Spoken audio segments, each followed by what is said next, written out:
Hello friend, আশা করবো তোমরা সবাই ভালো আছো। রাত্রি 1:51 বাজে। এখন আমি কলারে যাবো বলে দেখো রেডি হয়ে নিয়েছি শাশুড়ি মাকে ডাক্তার দেখাতে।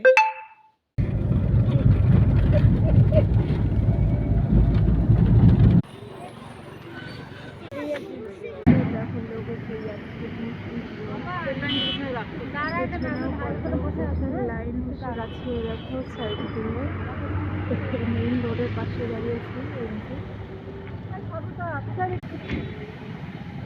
ডেটে দেখো যাচ্ছি লাইন দিয়ে, পেয়ে গেছি, বসে আছি। দেখো না, দেখো কত লোক লাইনে আছে টোকনের জন্য, সব লাইনে আছে। দেখো শীতের জন্য ন্যায্য মূল্যের কাউন্টার দেখো দাঁড়িয়ে আছে, কত লাইন এখনো।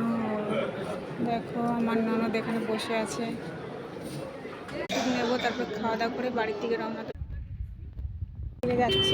সবে বাড়িতে ফিরেছি, 8:38 বাজে। রাত 2টোর সময় বেরিয়েছি, এখন